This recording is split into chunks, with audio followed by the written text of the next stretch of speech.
Excelente día para todos. Una vez más estamos acá dispuestos a empezar este día en la presencia de Dios. Como siempre lo digo, con el corazón abierto, dispuesto para que Dios escriba allí lo que Él tenga dispuesto para cada uno de nosotros. Y nosotros también entonces tener ese corazón abierto durante todo el día para que las personas que están a nuestro alrededor también beban de esa fuente inagotable de agua viva que Dios siempre provee, no solo para nosotros, sino para todas las personas que estén alrededor nuestro. Saludo en TikTok a usuario 5220, 52204, a Juan David, a Víctor, bienvenido Víctor, a Jaime, todos bienvenidos a esta transmisión en vivo. También estoy saludando a mis hermanos que están conmigo en la plataforma de Meet y en TikTok. A todos una cordial bienvenida. Viviana, buen día. Eh, Todas ustedes están bienvenidos. Vamos a iniciar entonces hoy orando, como siempre lo hacemos.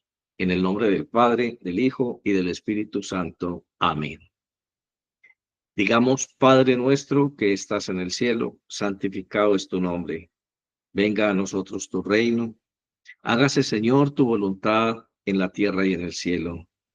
Danos hoy el pan de cada día. Y perdona nuestras ofensas como también perdonamos a quien nos ofende. Y no nos dejes caer en la tentación y líbranos del maligno. Amén. Recibiréis el poder del Espíritu Santo que vendrá sobre vosotros, y me seréis testigos en Jerusalén y en toda Judea y Samaria, y hasta lo último de la tierra. Confesemos nuestros pecados delante de Dios, diciendo: Omnipotente y misericordioso Padre, hemos errado y nos hemos extraviado de tus caminos como ovejas perdidas.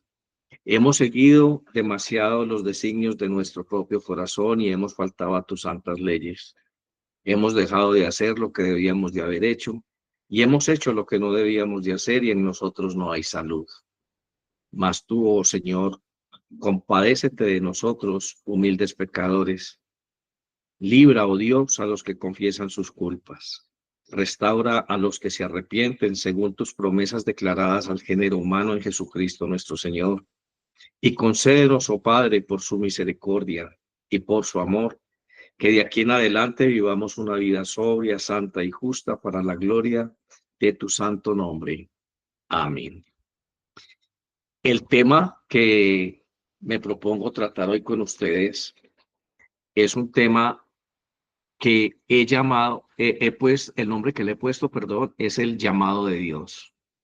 Cómo Dios nos ha llamado a nosotros y cómo opera aquello de la gracia, de ese llamamiento que Dios hace o ya hizo o está haciendo a algunos de nosotros en nuestra vida.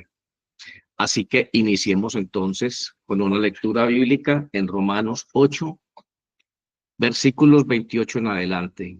Y dice así: y sabemos que para los que aman a Dios, todas las cosas cooperan para bien. Esto es, para los que son llamados conforme a su propósito.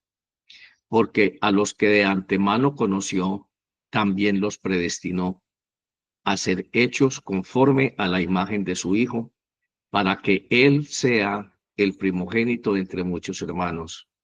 A los que predestinó, a esos también los llamó, y a los que llamó, a esos también los justificó, y a los que justificó, a esos también los glorificó. A partir del versículo 30, tenemos entonces una secuencia de cosas que Dios ha hecho. Dice: a los que predestinó, o sea, a los que Él llamó a la salvación, a esos también los justificó. A los que justificó, a esos también los glorificó. Entonces tenemos tres estadios. Está el llamamiento, la justificación y la glorificación. Son tres estadios que hay que recorrer para encontrarnos con Él en su segunda venida y compartir con Él la vida eterna. Escuchemos entonces. Hay un llamamiento, hay una justificación y luego hay una glorificación. Bueno, empecemos entonces haciendo una pequeña reflexión acerca de este llamado de Dios a cada uno de nosotros. Cuando Dios llamó al universo, allá en el relato del Génesis, comprendemos que por la lectura que hacemos, que este universo cumplió con el mandato divino, con ese llamamiento que Dios hizo. Entendemos que este universo hizo exactamente lo que el Señor del universo había predestinado que hiciera. Dios llamó a la vida, a las plantas, a los animales del campo, a los peces del mar, a las aves de los cielos, y cada uno de ellos, igual que las plantas en la tierra según su especie, fueron dándose y cumplen un papel determinado en el universo creado. Dios llamó a través de Jesús, Dios llamó a Lázaro a la vida, y Lázaro respondió y cumplió con el propósito de ese llamamiento. Siempre que Dios hace un llamamiento, está definitivamente ligado a su voluntad. Así que hay un llamado eficaz que Dios hace a cada individuo, como lo acabamos de leer en la carta de Pablo a los Romanos, que no puede resistirse. Igual que la naturaleza no pudo resistirse a cumplir el mandato de Dios, igual que Lázaro no tenía la opción de resistirse al ser llamado a la vida, usted y yo, hermanos, tampoco podemos resistirnos al llamado que Dios ha hecho a cada uno de nosotros, a lo que Dios desea que hagamos. Este llamamiento especial de Dios a cada uno de nosotros está relacionado con su poder. Ese poder regenerador de Dios cuando toca la vida de un ser humano. Vuelvo e insisto en el principio fundamental de la fe cristiana, y es reconocer la nobleza y la eficacia del acto de Jesús en la cruz. Cuando nosotros reconocemos que Jesús realmente murió en la cruz por mí y podemos comprender por qué razón ese sacrificio de la cruz fue suficiente para la eternidad, que ya no se trataba de animalitos como en el Antiguo Testamento, sino que ya ahora era una víctima perfecta, que se inmoló voluntariamente por nuestros pecados. En el Antiguo Testamento los animales no tenían opción. Un corderito era parte del rebaño de alguna persona y lo tomaban y lo llevaban al sacrificio para resarcir el pecado o la culpa de una mala acción de alguien. Así que no tenía opción ese corderito. Él nunca pidió que lo sacrificaran porque no tenía voluntad. Ese era un nivel de gracia. Pero ya en Jesucristo encontramos que Él mismo se ofreció como víctima perfecta para ser inmolado por nuestros pecados. Él era el verdadero Cordero de Dios, perfecto en toda la extensión de la palabra. Y fue un sacrificio cruento de sangre. Y fue un sacrificio donde era necesario que sucediera de esa manera para que Satanás fuera vencido. De la única manera que Satanás iba a ser vencido, consistía en que Jesús muriera y volviera a la vida por los méritos de su santidad. Ya he dicho muchas veces que la paga del pecado es muerte, que cuando Dios habló con Adán después del pecado, le dijo: por tu causa, maldita la tierra, y tú vas a regresar a la tierra porque de allí fuiste tomado. Así que la muerte física, esa muerte espiritual, tenía que ser vencida, y no había otra manera de vencer ese efecto devastador del pecado en la vida del hombre, sino a través de la muerte de una víctima perfecta. porque en el Antiguo Testamento las víctimas eran imperfectas. Solamente podían tener un efecto sobre un solo pecado, que era la persona que lo llevaba a esta víctima ante los sacerdotes para ser inmolada. Jesús entonces, al morir, al ofrecerse a sí mismo como una víctima perfecta, regresa a la vida, y en el momento en que Él es glorificado, entonces vence la muerte. Recordemos que acabamos de leer lo que Pablo le escribe a la iglesia de Roma. A los que llamó, los justificó y luego los glorificó. Ese es el camino de Cristo Jesús. Este es el camino que podemos entender a través del amor de Cristo. Nos llama, nos justifica. Justificar entonces es esa necesidad de justicia que tenemos. Esa necesidad de ser resarcidos. Justicia en nuestra vida es ser hechos de nuevo. Es darnos una oportunidad de ser unas nuevas personas. Es darnos la oportunidad de volver a nacer, de volver a escribir nuestra historia. Eso es justicia. Justicia es reparar integralmente todo el daño que el pecado nos ha hecho a nosotros. Para poder nosotros obtener esa justicia, necesariamente tenemos que tener esa conciencia de pecado. Tenemos que decirnos a nosotros mismos, está claro que lo que yo he hecho es vivir una vida de esclavitud al pecado. Entonces nos arrepentimos y le pedimos a Jesús que por los méritos de la cruz, por favor nos perdone, que rehaga nuestra vida. Y decíamos en el devocional de ayer que Él es fiel y justo, nos dice San Juan, para perdonar nuestros pecados. Cuando Él nos perdona, esa justificación implica un juicio adelantado. Todos nosotros sabemos que en algún momento vamos a ir al juicio divino, irremediablemente. Solo que algunos van a llegar al juicio sin haber sido justificados y otros vamos a llegar al juicio siendo justificados. Nos vamos a presentar ante el juez justo del universo y yo voy a decirle, aquí estoy, Señor. Una vez ya tuve este diálogo contigo y tú me perdonaste. Me diste la oportunidad de ser una nueva criatura, de volver a empezar.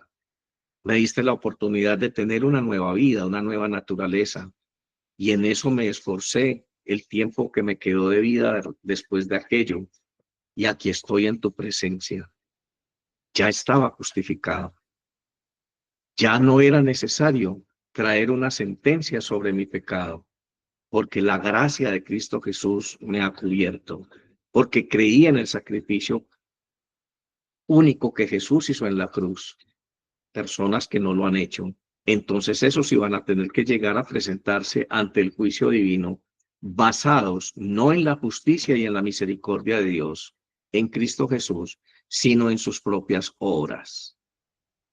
No les auguro un buen resultado a estas personas que van a hacer esto. Bueno, Pablo dice que a los que llamó, ese llamamiento de Dios para cada uno de nosotros es algo que opera Dios a través del Espíritu Santo. Y ese llamamiento eficaz de Dios puede ser de dos maneras.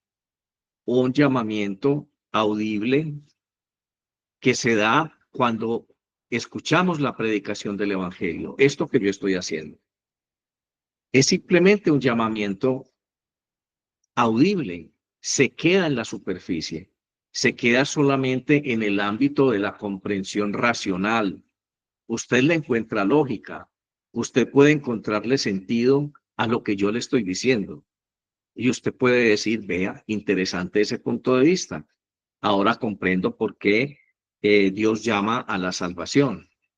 Pero queda simple y sencillamente en tu razón. La razón es como un filtro, como un sedazo. Yo deposito algo en el sedazo, escurre el agua por debajo y queda la materia sólida dentro del sedazo. Cuando nosotros hemos escuchado el Evangelio, quedamos con convicciones de tipo etéreo, de tipo, sí, etéreo, de tipo, ¿cómo le diría yo a esto? Abstracto. Sí, yo tengo que ir al cielo, sí, yo tengo que ser bueno, sí, yo tengo que hacer obras de caridad, sí, yo tengo que hacer esto, tengo que hacer aquello. Pero la verdad, en el fondo de nosotros no hay una convicción profunda. Lo hacemos y lo hacemos simplemente por esperar una recompensa. Lo hacemos porque si no nos vamos para el infierno. Lo hacemos porque es lo adecuado, porque es la norma moral. Lo hacemos porque se supone que eso es lo que hacen los que creen en Dios. Lo hacemos para obtener una recompensa. Y ese tipo de arrepentimiento, decíamos ayer, que era un arrepentimiento del primer tipo de arrepentimiento, es decir, eh, es una atrición, no una contrición. Ese arrepentimiento al que hacemos alusión cuando hablamos de una atrición es algo acomodado, es algo pasajero, es algo que solamente involucra la mente, la razón. Pero cuando nosotros escuchamos el Evangelio y Dios a través del Espíritu Santo, en lo profundo de nuestro ser, en el centro, en el núcleo de nuestra existencia, Él se posiciona y dice, te estoy llamando, y este llamamiento no tiene opción de ser rechazado. Aquí estoy yo. Así como la creación no tuvo la opción de rechazar el llamado de Dios, así como Lázaro tampoco tenía opción de rechazar el llamado que Jesús le hizo a la vida. Cuando el Espíritu Santo no solamente nos ministra en la mente con un discurso, sino que a la vez en lo más profundo de nuestro ser, en el núcleo de nuestro ser, Él produce una inclinación a lo divino, una inclinación a Dios. Él produce una disposición de ánimo. No nos cuesta trabajo seguir a Dios. La palabra de Dios ya no es para nosotros una imposición. La palabra de Dios no es una carga pesada de llevar. Al contrario, nos deleitamos haciendo la voluntad de Dios. Entonces tenemos la inclinación a Dios, tenemos la disposición para hacer la voluntad de Dios, y eso produce que nuestra alma todo el tiempo esté anhelando y deseando la compañía de Dios. Es una experiencia tan sublime que nunca habíamos experimentado, que nuestra alma dice, quiero estar todo el tiempo con Dios, no me quiero ir de este lugar. Algo así le sucedió al salmista cuando escribió aquel salmo que dice, mi alma tiene sed de ti, mi alma tiene sed de ti. Así como el ciervo brama sobre las corrientes de las aguas, así gime por ti, oh Dios, el alma mía. Mi alma tiene sed de ti. Es otro tipo de llamado muy distinto. Tú tienes que examinar en esta mañana, hermano, qué tipo de llamamiento hay en tu vida. Si el llamamiento que hay en tu vida simplemente se redujo o se ha reducido a escuchar moralmente y éticamente lo que debe ser según lo que dicta el Evangelio, entonces tú no tienes una inclinación 24/7 para Dios. Te inclinas para Dios solamente cuando estás en el servicio en la iglesia, en la misa, en el culto, cuando estás en un servicio de alabanza. Ahí te inclinas para Dios. O te inclinas para Dios en medio del sufrimiento, en medio de la angustia, en medio de aquellas situaciones de la vida que nos hacen débiles, que nos quebrantan. Pero no tenemos una disposición permanente para Dios. Nos cuesta trabajo. Peleamos con Dios. Le decimos a Dios, explíqueme primero a mí por qué debo hacer esto. Y entonces si me convence, yo lo hago. Explíqueme por qué hay tanta hambre. Explíqueme por qué mi hijo no puede dejar las drogas. Explíqueme por qué pasa esto y por qué pasa aquello. Y si esa explicación me satisface, yo lo voy a honrar con mi presencia. ¿Cómo le parece? No tenemos una disposición para Dios. Somos religiosos. Una cosa es ser religioso, otra cosa muy diferente es ser un hijo de Dios. Así que ese deseo de nuestra alma para buscar a Dios no es permanente. Encontramos un destello de la compañía de Dios, de la delicia, del placer de estar en la presencia de Dios cuando estamos en una reunión de la iglesia, cuando estamos en una misa, cuando estamos en un culto, cuando estamos en alabanza, cuando estamos en momentos donde todo apunta a que nuestros sentimientos sean tocados por la presencia de Dios, pero no hay una orientación permanente a Dios. No nos está diciendo nuestra alma 24 horas del día, tengo sed de Dios. Quiero estar en la presencia de Dios. No pensamos en Dios durante el día. No lo tenemos a Él como nuestro amigo imaginario. Digo imaginario entre comillas. Como los niños que siempre tienen un amiguito con el que están hablando permanentemente. No estamos compartiendo nuestra vida con Dios. Así que sin este tipo de llamado interno, sin este tipo de llamado en el núcleo de nuestro ser, es imposible seguir a Dios. Es imposible alabar a Dios. Y yo quiero que esta mañana nos preguntemos cuál llamado estamos respondiendo. Dios es fiel. Y estoy seguro que en esa fidelidad de Dios no solamente ha permitido momentos como este, en el que a través de un devocional o una predicación volvemos a enfatizar la eficacia de la cruz, del sacrificio de la cruz de Cristo. Pero tenemos una inclinación momentánea. Le delegamos toda la responsabilidad a Dios.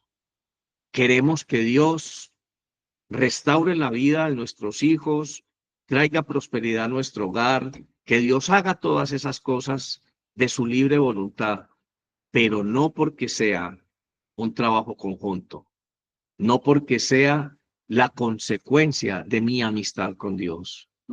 La palabra de Dios establece un orden. La palabra de Dios dice, buscad primero el reino de Dios y su justicia y lo demás será añadido.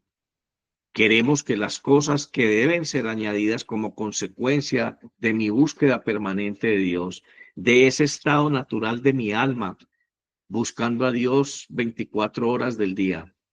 Queremos que se den en nuestras vidas así porque sí, siguiendo nosotros en una concepción racional de la palabra de Dios.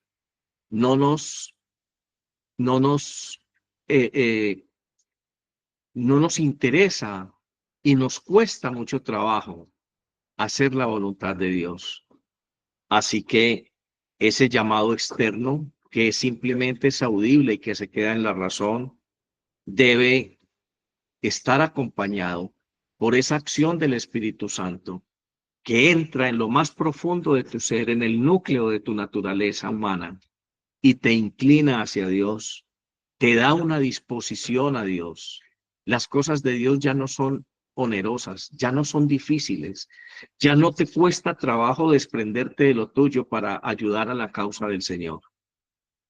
Ya tú te sientes parte de la iglesia, te sientes responsable por el bienestar de tu iglesia, te sientes responsable por los gastos que acarrea la predicación del evangelio, ese ministerio cristiano en el lugar donde tú estás yendo. Te sientes responsable por la vida y la salud espiritual de las personas que están a tu lado. Te gozas escuchando a Dios. Te gozas cada día entendiendo la infinitud de la sabiduría divina en tu vida. Esa, esa acción profunda del Espíritu Santo es lo que debemos recuperar. Debemos pedirle a Dios que por favor nos permita ser tocados en el núcleo de nuestro ser por la presencia de su Espíritu Santo. Nunca el ser humano podrá responder entonces adecuadamente al llamado de Dios sin esta acción del Espíritu Santo.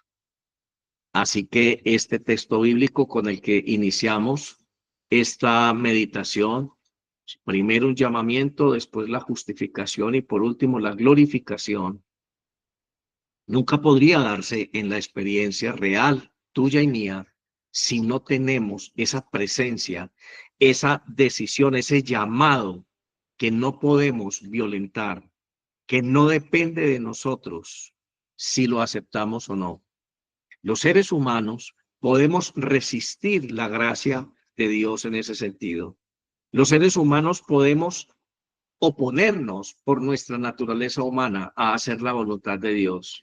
Pero te aseguro que no van a pasar 10 minutos, 15 minutos sin que el Espíritu Dios, contristado dentro de ti, en el núcleo de tu ser, te redarguya y tú estés llorando porque hiciste lo contrario a lo que Dios te dictaminaba. Es imposible luchar contra la corriente. Te puedes rebelar, puedes decidir hacer lo malo, puedes decidir contrariar a Dios, pero te aseguro que la presencia del Espíritu Santo en el núcleo de tu ser no va a permitir que eso permanezca por mucho tiempo. Siempre va a estar allí Dios. Es imposible luchar contra eso. He estado hablando con algunos ex sacerdotes que por alguna razón salieron del ministerio y me dicen, obispo, es que es imposible luchar contra eso. El llamamiento está. La nostalgia, la profunda nostalgia que siento cuando voy a una Eucaristía, cuando escucho un mensaje de Dios que toca mi vida, cuando en esos momentos Dios pone imágenes en mi mente y me habla en mi corazón y me dice, tú pudiste haber hecho esto, tú pudiste haber estado haciendo aquello. Ese dolor profundo nunca va a cesar, nunca te va a soltar, nunca te va a dejar, porque Dios te llamó. Y ese llamamiento de Dios es irresistible. O lo aceptas o sufres por no aceptarlo. Y sufres mucho. Así que si tú no tienes dolor en tu corazón, si tú no tienes dolor por llevar una vida separada de Dios, y digo separada de Dios porque la mayoría de los cristianos tienen una vida cercana a Dios cuando están en la iglesia o cuando están en alguna actividad de tipo religioso. Pero cuando están individualmente viviendo sus vidas, están bien lejos de la realidad de Dios. Ese llamado de Dios irresistible es la gracia que procede de Dios, que opera en la vida, debe estar operando en la vida de cada hijo suyo. Vamos a terminar leyendo el segundo capítulo de la carta de Pablo a los Efesios, que trata específicamente este tema.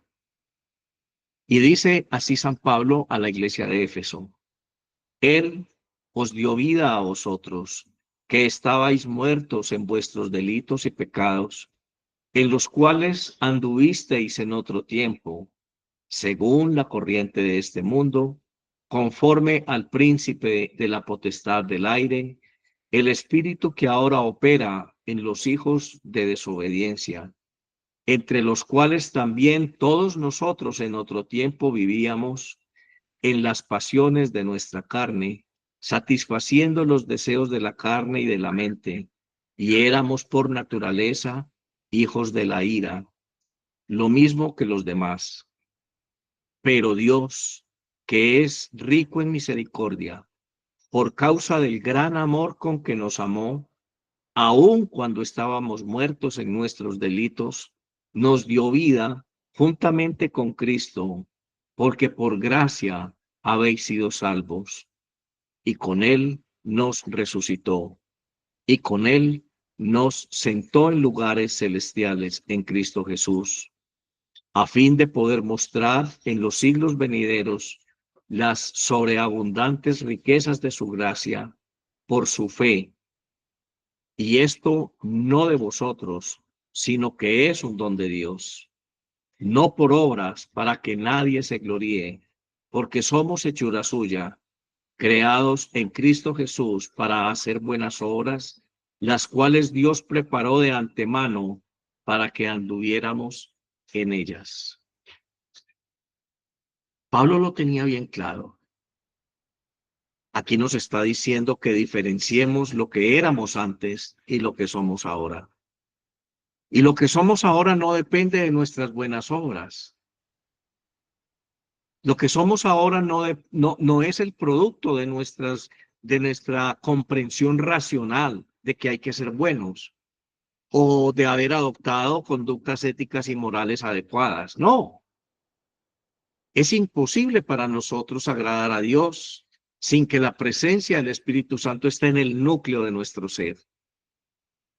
Ese Dios que nos orientó hacia Él, que nos dio una voluntad aplicada a Él. Ese Dios que quitó toda pereza espiritual.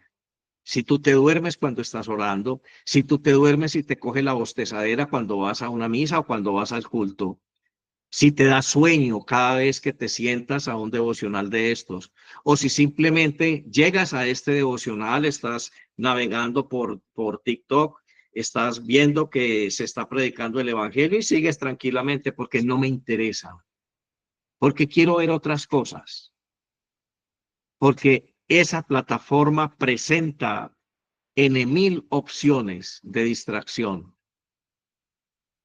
¿En qué ocupas tu tiempo? ¿En qué se deleita tu alma? Tu alma cuando llega a un espacio de estos, te dice, quédate aquí es donde yo quiero estar. Qué rico estar escuchando algo de Dios. O simplemente tu mente natural te dice, ay, qué pereza, otro predicador, otro predicador. Y llegan una cantidad de voces a tu mente diciéndote, son falsos, son hipócritas, son estafadores, son aprovechados, son vividores. ¿Quién está en tu mente? ¿Quién maneja tus sentimientos? ¿Quién inclina tu voluntad?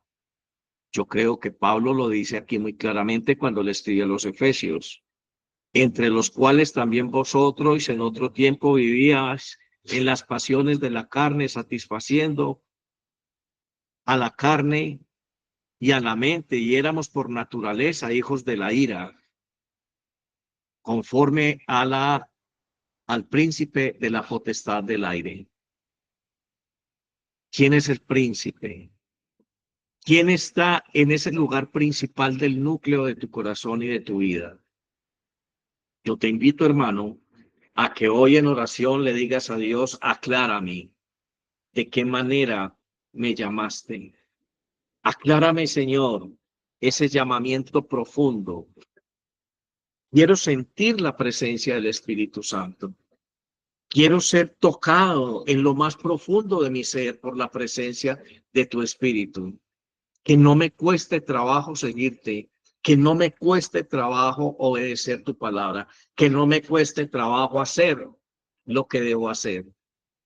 Que el amor desborde mi mirada, mis palabras, mis acciones. Oremos, Padre, te damos gracias en este día por este mensaje. Estoy orando por cada uno de mis hermanos que está conmigo en este momento, unido en oración. En especial, estoy orando por alguien en la plataforma de TikTok que me pidió que orara por su matrimonio. Padre, tú sabes que Satanás tiene un plan malvado para destruir las familias y al hacerlo destruye la sociedad. Oramos, Señor, para que los lazos que una vez unieron en amor a esta pareja se fortalezcan. Rompemos toda cadena de atadura a las motivaciones emocionales y mentales que esta pareja tenga para justificar la terminación de su hogar. Rompemos, Señor, toda acción de Satanás que esté operando allí. Rompemos, oh Dios, toda imposibilidad de diálogo entre ellos. Rompemos, oh Dios, y derribamos toda bandera que quiera enarborar el enemigo como signo de victoria en la destrucción de este hogar. Y cada muralla que los esté separando, la derribamos en el nombre de Cristo Jesús. A ella que pide oración y a él perdona sus pecados, Señor. Humíllalos delante de ti. Tócalos en lo más profundo de su ser, Señor. Haz que este mensaje no solamente llegue a esta hermana que nos pide oración por su hogar, sino que llegue también a cada persona que nos está viendo y que nos acompaña cada día. Sana a los que están enfermos, Señor. Consuela a los que están oprimidos. Y hoy provee el empleo al que lo necesita. Provee el dinero y los recursos necesarios para superar aquellas situaciones que están causando lágrimas y dolor entre tu pueblo. Ten misericordia, Señor, de tu pueblo. Ten misericordia porque no te conocen, porque se les ha predicado un evangelio de tipo religioso, porque han estado siendo parte de una iglesia, pero no del reino de los cielos. Quita el manto que no les deja ver la realidad. Quita esa membrana, ese manto de oscuridad de sus ojos. Padre Santo, en tus manos confiamos nuestra vida. Te pedimos que toques, que nos hagas ese llamado profundo, ese llamamiento especial a través de tu Espíritu en el núcleo de cada una de nuestras vidas. Amén.